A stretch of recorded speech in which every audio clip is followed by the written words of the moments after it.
नमस्कार साथियों, मैं जितेंद्र सिंह स्वागत करता हूं आपको अपने इस YouTube चैनल पर।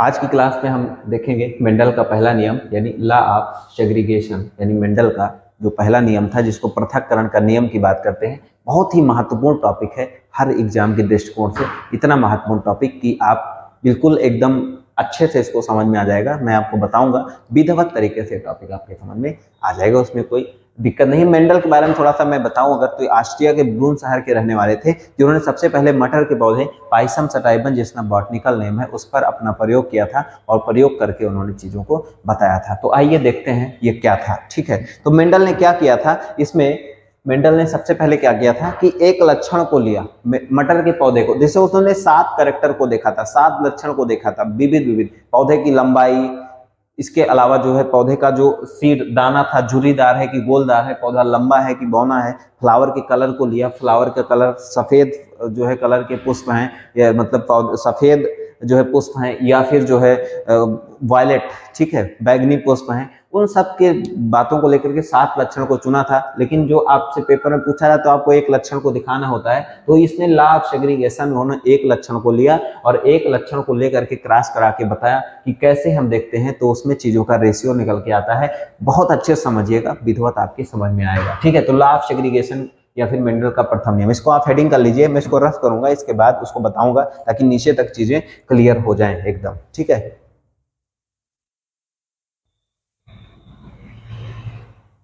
चलिए आ जाएगा, इतने में भी मैं ऐसे ही बताने का प्रयास करता हूँ। तो इन्होंने क्या किया, पौधे की बात मैं कर रहा हूं, तो मेंडल ने यहाँ पर इसमें क्या किया, 2 तरीके के पौधे ले लिए। एक तो उन्होंने क्या लिया, लंबे पौधे ले लिया, टाल प्लांट,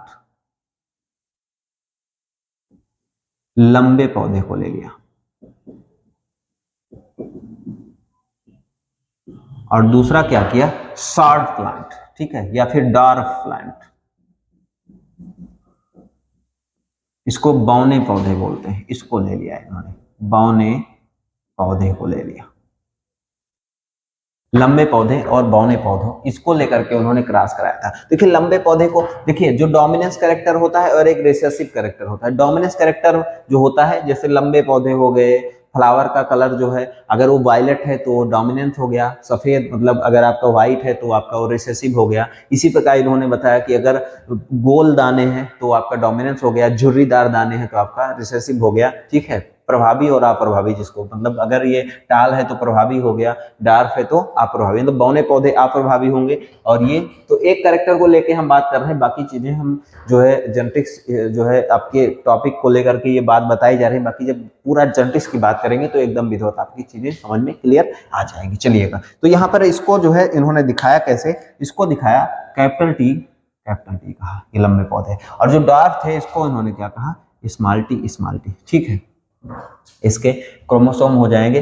अब इसका क्या करेंगे, हम इसका गैमीट बनाएंगे। गैमीट कैसे बनता है, तो गैमीट जब भी बनाइएगा तो ध्यान रखिएगा, जो ये पेयर में होता है, लेकिन जब गैमीट बनता है तो ये होमोजाइगस क्रोमोसोम है। देखिए 2 बातें यहाँ पर और समझ लीजिएगा, 2-3 बातें यहाँ पर समझ लीजिएगा, यहाँ पर मैं अलग दिखा दे रहा हूं।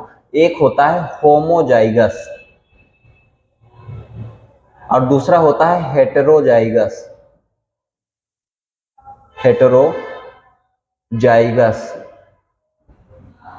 होमोजाइगस में समान होते। अगर मैं लिख दूं कैपिटल टी या फिर लिख दूं स्मॉल टी, तो ये आपका होमोजाइगस हो जाएगा। लेकिन अगर मैं लिख दूं कैपिटल टी स्मॉल टी या फिर स्मॉल टी कैपिटल टी, तो ये आपका हेटेरोजाइगस, मतलब हेटेरो में क्या होगा, असमान होगा, समान नहीं होगा, अलग अलग होगा, लेकिन इसमें समान होता है। तो ये तो आपका होमोजाइगस हेटेरोजाइगस हो गया।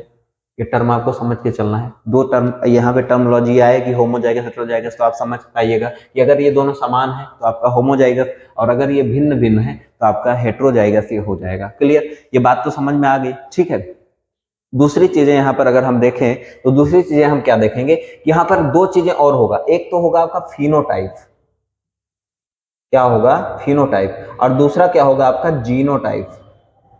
अगर मैं फिनोटाइप मतलब अगर कोई ऑर्गेनिज्म है, कोई जीव है या कोई पौधा है या कुछ भी है, अगर बाहर से देखने में अगर जैसा दिख रहा है और उसको अगर आप देख के कह रहे हो तो उसका फिनोटाइप लक्षण होगा, मतलब आउटर अपीयरेंस, बाहर से कैसे दिख रहा है, तो वो आपका क्या हो जाएगा, फिनोटाइप हो जाएगा। लेकिन अगर उसका जेनेटिकल देखें, मतलब उसका क्रोमोसोम क्या होगा, उस आधार पर उसका लक्षण क्या है, तो उसको हम जीनोटाइप बोल देंगे। ये दो बात समझ में आ गई क्या?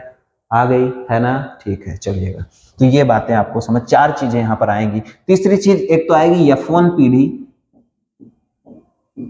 और दूसरी F2 पीढ़ी। ये बात भी यहाँ पर बार बार घूम के आएगी, तो ये बात भी समझ के चलिएगा। पीढ़ी क्या होता है, पीढ़ी किसे कहते हैं? मतलब पेरेंट से, माँ बाप से नई संतान का बनना, ये क्या होगा? मतलब पेरेंट और माँ बाप के बीच में एक पीढ़ी का अंतर हो गया ना। मतलब एक जनरेशन से दूसरी जनरेशन की जब बात करते हैं तो वो बीच में जो आता है उसको हम पीढ़ी बोलते हैं, ठीक है, फिलियल, ठीक है, F1।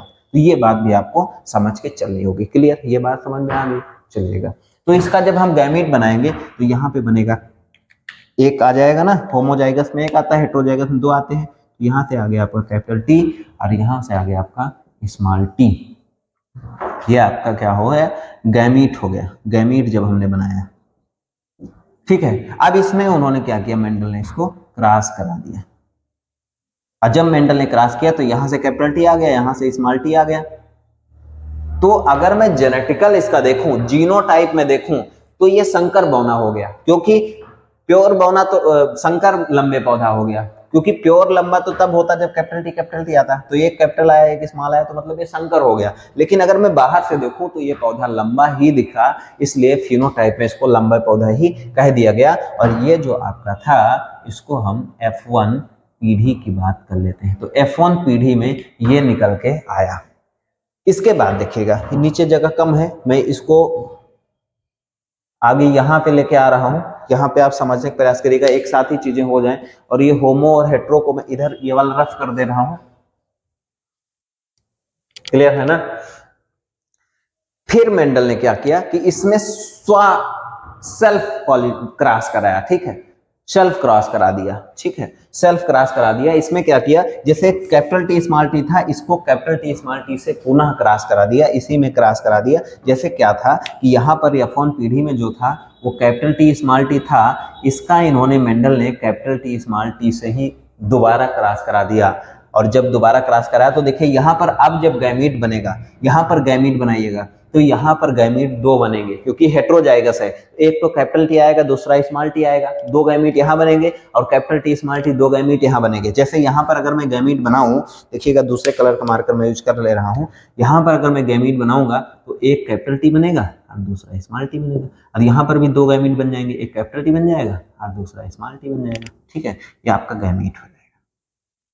क्योंकि हेट्रो है ना, होमो होता तो एक आता, लेकिन हेट्रो में अलग अलग है तो दो गैमीट बन जाएगा। और जब दो गैमीट बनाया तो अब इसके बाद देखिएगा चार गैमीट है, तो ये चार खाने का चेकर बोर्ड आपका बन जाएगा। चार खाने का चेकर बोर्ड यहाँ पर बन जाएगा। बना लिया हमने चार खाने का चेकर बोर्ड। अब चार खाने का चेकर बोर्ड बनाया, अब एक को मेल मानिएगा, ये मेल सिंबल है और ये फीमेल सिंबल है, क्योंकि बायोलॉजी के टर्म में एक मेल सिंबल को ऐसे हम दिखा देते हैं, ये फीमेल, ठीक है, ये मेल है, ये फीमेल है। अब देखिएगा कैपिटल टी स्मॉल टी, यहां भी capital T small T, cross करा देना है, कोई बहुत बड़ी बात नहीं, आराम से आप इसको क्रॉस को कराइएगा। देखिए यहां से कैपिटल आया, यहां से कैपिटल टी, यहां से कैपिटल आया, यहां से small, capital T small T. देखिए यहां से कैपिटल आया, यहां से small, capital T small T, और यहां से स्मॉल, यहां से स्मॉल, तो स्मॉल टी स्मॉल टी। ये आपका जब हमने क्रॉस कराया तो मुझे मिल गया। मेल फीमेल क्यों मानते हैं, इसके पीछे कारण ये है कि कोई मेल ही फ्लावर को अगर आप क्रॉस कराओगे तो कैसे करा दोगे, क्रॉस तो हमेशा मेल और फीमेल में ही होगा ना। तो यहाँ पर capital T small T, capital T capital में जब क्रॉस कराया गया तो कैपिटल आया तो कैपिटल टी, कैपिटल स्मॉल आया तो capital T small T, small capital small आया तो कैपिटल टी स्मॉल टी, और स्मॉल आया तो स्मॉल टी। तो एक ये था जो रिसेसिव कैरेक्टर यहाँ पर निकल के आ गया। तो इसका जब रेशियो हम देखें तो इसका रेशियो, एक तो इसका जीनोटाइप रेशियो, एक तो इसका फिनोटाइप रेशियो होगा, फिनोटाइप रेशियो होगा, और दूसरा जो इसका हम देखेंगे वो होगा जीनोटाइप रेशियो, ठीक है। अगर फिनोटाइप रेशियो की बात करें तो देखो ए लंबा है, देखने में ये भी लंबे दिखेंगे दोनों, तो ये तीन पौधे हमें लंबे देखने में दिख जाएंगे। तो तीन लंबे दिख गए और एक बौना दिख गया, तो 3:1, ठीक है, 3:1 तो हमारा फिनोटाइप आ गया। लेकिन अगर मैं जेनेटिक देखूं तो ये तो लंबा है, लेकिन ये दोनों संकर लंबे हो गए, ठीक है, ये प्योर लंबे नहीं है। तो एक पूरा लंबा, दूसरा संकर लंबा, और तीसरा जो पौधा है ये आपका ये वैरायटी जो है ये बौना हो गया। तो 1:2:1, ये आपका जीनोटाइप आ जाएगा। क्लियर? तो ये आपका पीढ़ी जो ये हो जाएगी, ये आपकी F2 पीढ़ी हो जाएगी, F2 पीढ़ी। और F2 पीढ़ी में जब इसको लेके चलते हैं तो इस प्रकार हमें, तो मेंडल का ये जो पहला नियम था, इसमें हमने क्या किया, मेंडल ने एक लंबे पौधे को ले लिया, एक बौने पौधे को ले लिया, यहाँ से जब गमीर बनाया तो कैपिटल टी आया, यहाँ से स्मॉल टी आया, क्रॉस कराया तो कैपिटल टी स्मॉल टी मिला F1 पीढ़ी में। फिर मेंडल ने क्या किया, देखो इसको मैं आगे लेके गया कि कैपिटल टी स्मॉल टी जो F1 पीढ़ी में आया था उसी में सेल्फ क्रॉस कराया, मतलब वैसा ही गैमीट लेकर के फिर से क्रॉस कराया, तो दो गैमीट बने, capital T small T, capital T small T. और जब इसमें क्रॉस कराया तो capital T small T, capital T small T जो गैमीट बना था, एक को मेल माना, एक को फीमेल माना, तो ये हमारे समझ निकल कर आया, जिसका फिनोटाइप रेशियो 3:1 हुआ और जीनोटाइप 1:2:1 रेशियो हमारा निकल के आया। तो ये था आपका मेंडल का पहला नियम। इसको आप बना लीजिए, स्क्रीनशॉट ले लीजिए, छाप लीजिए। बाकी मेंडल का दूसरा नियम आपको नेक्स्ट क्लास में मैं आपको बताऊंगा। तब तक के लिए thank you, all the best.